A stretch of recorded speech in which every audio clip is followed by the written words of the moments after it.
see again the plus 3, and you see there the minus 1.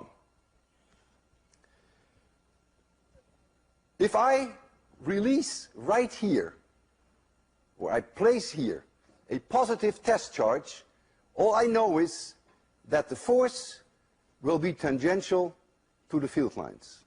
That is the meaning of these lines. So if I'm here, the force will be in this direction.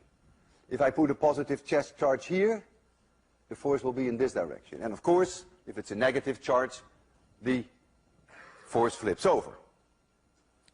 So the meaning of the field lines are that it always tells you in which direction a charge experiences a force.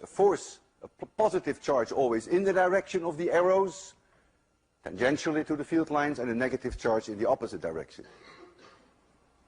How many field lines are there in space? Well, of course, there are an infinite number. Just like these little arrows that we had before, we only sprinkled in a few. But of course, in every single point, there is an electric field, and so you can put in an infinite number of field lines, and that would make this representation, of course, useless. So we always limit ourselves to a certain number.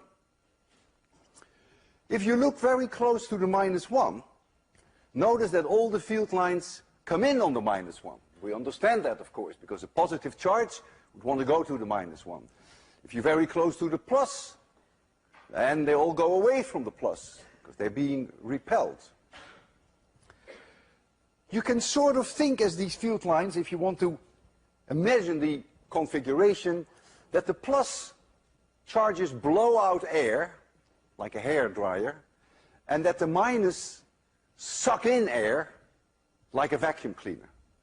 And then you get a feeling for there is on the left side here this hair dryer which wants to blow out stuff, and then there is that little sucker that wants to suck something in, and it succeeds to some degree. It's not as powerful as the plus 3 though.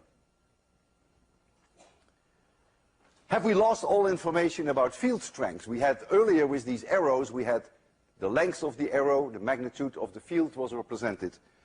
Yeah, you have lost that, but there is still some information on field strength. If the lines are closer together, if the density of the lines is high, the electric field is stronger than when the density becomes low.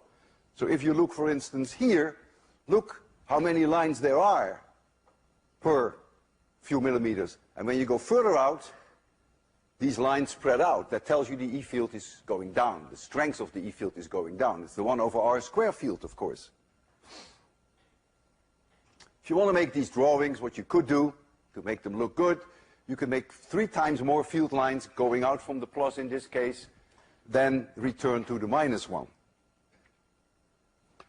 So the field lines are very powerful, and we will often think in terms of electric fields and the line configurations.